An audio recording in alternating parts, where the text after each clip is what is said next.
Assalamu alaikum wa rahmatullahi wa barakatuh. Okay, guys, I mentioned a friend of mine, Amr, who lives in Rochdale in the UK, and he had a picture of the sun that he had taken. I mean, he benefits from absolutely stunning views from where he lives. In Rochdale, is surrounded by some stunning countryside. And I guess over there they kind of take advantage of the wind energy using the windmills, the turbines, to generate electricity. There are government projects dotted across the breadth of the country, and Rochdale is certainly has an idyllic kind of setting for them to be able to harness the wind energy, as it were. Anyway, so he basically took some images, and I'm going to show you this video first, and then I'll show you the image that he'd taken a long while back, which shows the sun setting in the much more further away to the right than where it is at the moment. Assalamu alaikum.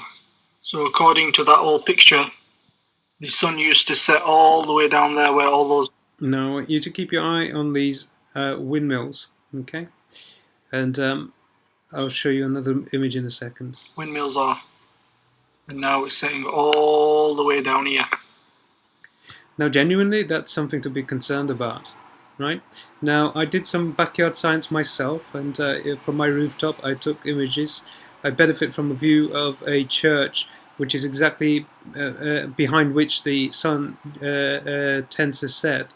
At the moment, it's shifted away from the church. Now it shifts almost to the left of the sun, just like how the sun has moved to the left over here. And this strongly suggests that there's something tugging on our magnetic poles. We discussed this earlier on, but what I want you to see is a huge shift in the setting of the sun from where my friend is located.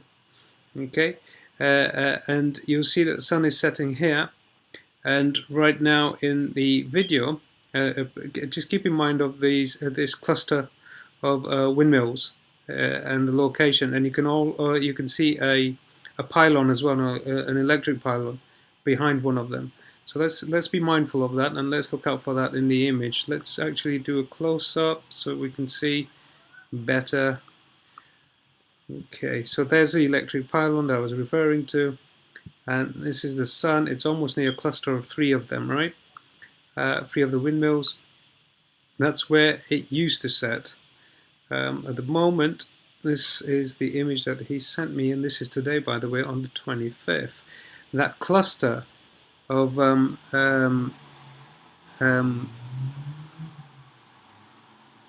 let's zoom out of that. Let's see in relation to the image that we're looking at. Oh goodness, where's it gone? I'm not very good at this, so please bear with me. I hope I've not lost the images. Hold on. There we are. Okay, so now let's move you here, and maybe move this one. Reduce the size. Now what you see is, relatively speaking, this cluster is not even in the scene. It's all the way to the right. Can't be even seen, to be honest with you, on this particular image, right? Because the pylon that we're referring to, where it was setting, the electric pylon, has three windmills next to it, and this one has just got one, so we can only assume that this is much more to the left, right? In fact, it's gone further to the left if we look at the video. Let's go back to the video and jump to the video. Okay, I'll have to pull this one back up again. Here we go. Okay, this makes for interesting viewing. Okay, so in relation to the video below, that, subhanallah, is probably this pylon here. Okay, and what you see over here is possibly where the sun was setting, and now it's Oh goodness, no, it's not. It's this one. Wow, it is this one as well. Look, those are the two windmills, and that's the third one. Here's the two. That's the third one, right? And it basically set before the third one, and that was a week ago, right? So a week ago, it was almost here, almost a week ago. I shared it with you guys on WhatsApp as well. And it's jumped. So can you see the difference? I mean, this image, it already moved considerably from the right all the way to the left, but now it's gone even further past this windmill and gone to the left, and this is just within a week. Now this strongly suggests to me and to us that our magnetic poles are shifting substantially, which is causing our sun to set much more to the north. I mean, the last time we did a backyard science, in fact the last time I did my backyard science, this is where the sun started from 4 weeks ago. The second week running, which is I guess 3 weeks ago, this is where the sun was setting. So in a week, this is the leap it had made. Okay, you can see the spire here and the sun to the right. Then it moved to the left, and now all the way past the church, and now it's on the left. And I've not seen it since, and I'm assuming it's much more to the left now, right? Going by what we just got from Rochdale. Now, moving on from this, I want to show you something else now, which is really worrying. Okay, what we've got here, in fact, let me show you first of all the moon phase so that you can understand. On the 25th of September, which is a Sunday, the moon was illuminated only 28%. Okay, so this is what we should have seen in our skies. Okay, but this is what was seen on the 25th of September. Now that is a full moon by any stretch of imagination. It's fully circular when it should only be 28% illuminated. Here you go, right? There we are. Look, the same. What I just showed you on the moon phase calendar is exactly what you see to the right. So the moon, by all rights, should have been only a crescent at 28% illuminated, and that's about it. But right now, what we see in our skies on the 25th is a full moon. Now, there's only one explanation, right? The moon has never been documented in our time, in our history, to ever illuminate fully when it's only meant to be 28% illuminated. If it's meant to be 28% illuminated, then that's exactly how much of it would be illuminated, not even a percent more or less. In this instance, what we're seeing is the moon fully illuminated, which strongly suggests. Now, if you understand that the moon basically takes borrowed light, it takes borrowed light from our sun. Now, if there is another star that's come into our system, and it's in a retrograde orbit, and we are on our orbit, and there's every reason to believe that our moon is right now, on this particular day, for that moment in time, was borrowing its light, source of light, from another star. Hence why it was illuminated. Because usually it borrows its light from the sun because of the direction it's facing towards the sun. But because that portion of the moon has got its back towards the sun, hence why we would only see 28% of it illuminated. But in this instance, there's another source in front of it, which the light of which is reflecting back down here. Now that is something to be really concerned about. So again, we've got more corroborating evidence, right? Now, it's not only been seen on this channel. I've got a friend of mine who from Leicester, and he's a pharmacist in Bolton. His name is Anis, and he has a friend in Leicester who on the 25th took an image on the same day. And lo and behold, I mean, certainly he was concerned as well, because he shouldn't have, by all rights, he shouldn't have seen this image in the horizon, but for whatever reason, he was seeing it, and this is what he caught. On the 25th, this is what he caught in our skies. So he quoted the same thing. Now, I didn't share this. I received it a little while ago, but I didn't share it straight away simply because there wasn't enough corroborating evidence. And it's only when you have corroborating evidence that it really basically puts you in a position where you can put a sort of case together and argue that there is substance to this particular anomaly. If it was just one image, then we wouldn't really have much evidence to go by. In this instance, what you've got is another image from a different part of the world, which is the UK and in Leicestershire, and this image was taken there.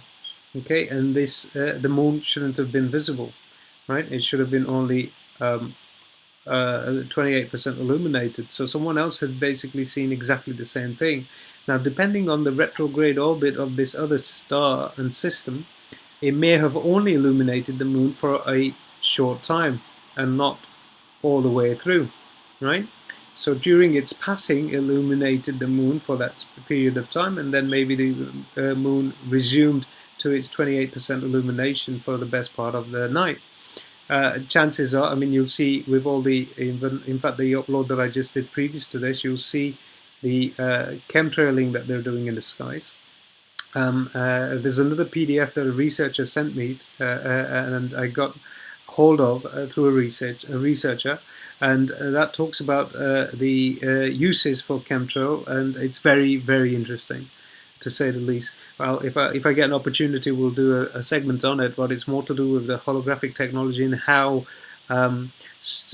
barium, strontium is used as reflective particulates for holographic technology, which is interesting because we've been seeing how they've been using holographic technology in China recently. We've seen it in New York with above the Freedom Tower, where the World Trade Center used to be.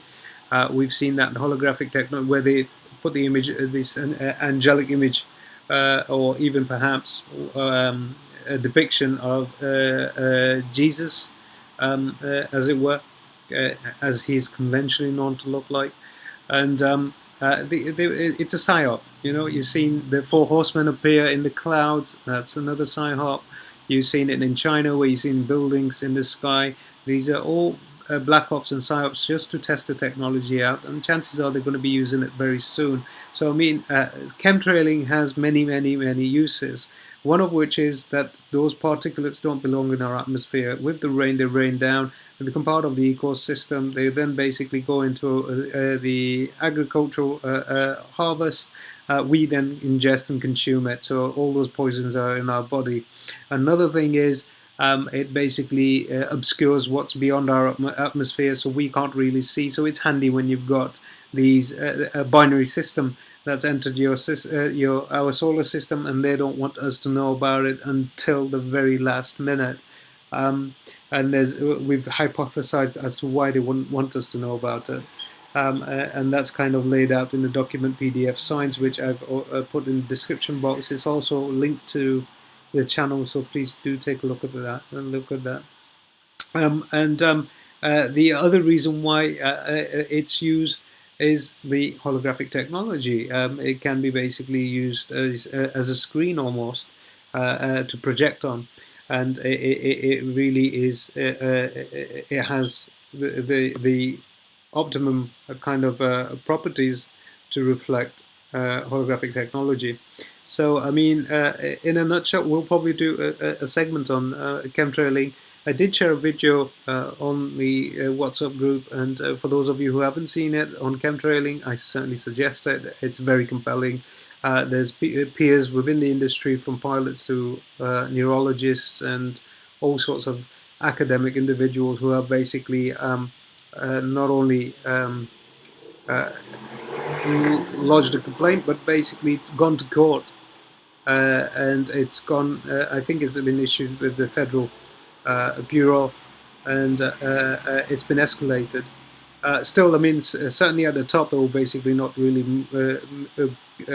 go past the bottom of the heap, simply because they're the ones who are running this agenda, and they're very well aware of exactly what they're doing and why they're doing it.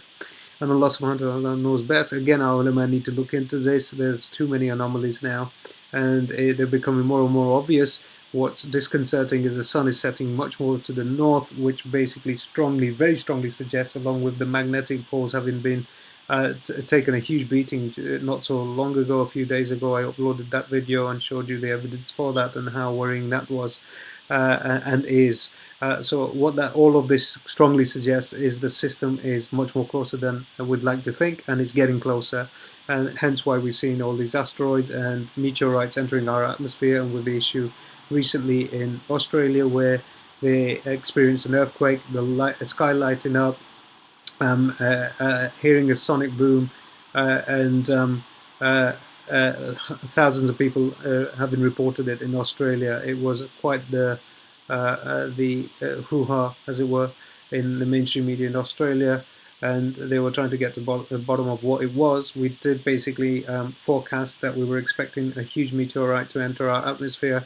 Research circles very strongly suggest, and there's a lot off the back of evidence, that NASA, along with other space agencies, and there's about maybe 18 or 19 space agencies altogether, came together and basically nuked this incoming asteroid, and the fragments of which have entered our atmosphere, the biggest of which basically hit Australia. There's another upload that I've done with the asteroids in the UK. Take a look at that. It's on the channel as well. It was uploaded only a couple of days ago, and that was all the asteroids that had entered the atmosphere in Doncaster in UK.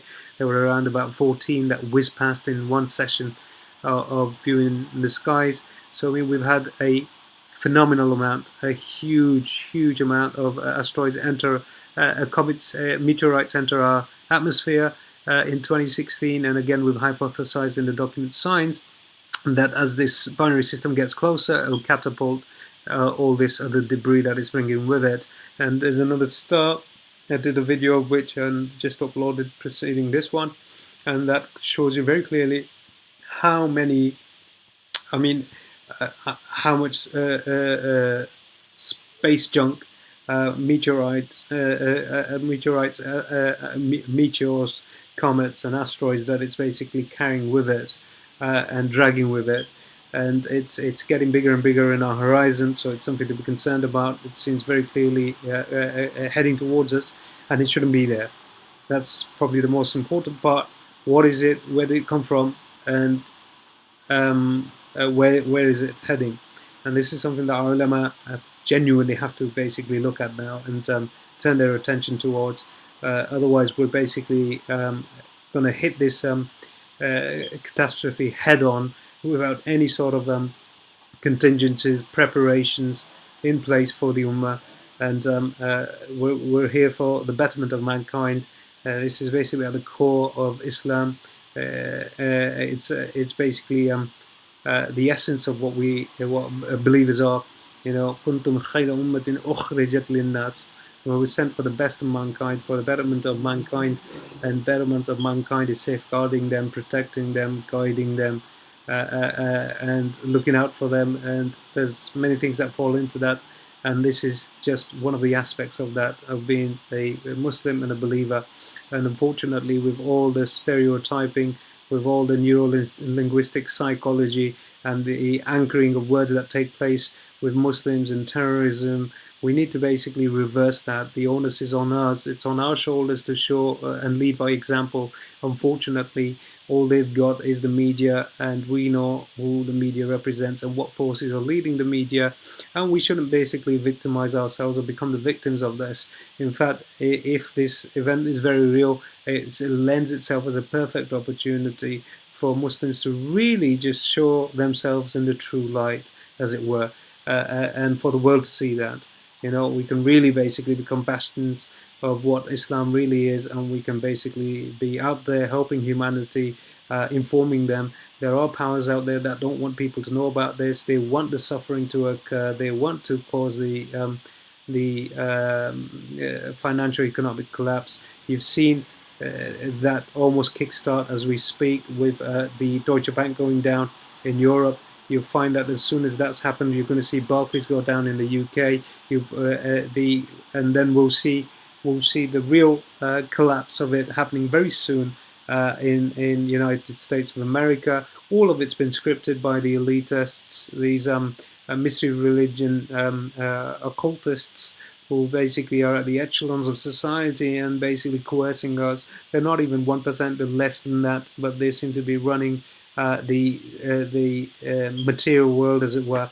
We need to realign ourselves with our firasa, with our basira, with our fitra, and the only way we can do that is by basically surrendering ourselves to our article of faith completely. We have to enter Islam completely, and everything that it encompasses, the kalima la ilaha illallah Muhammadur Rasulullah sallallahu alaihi wasallam, everything that encompasses.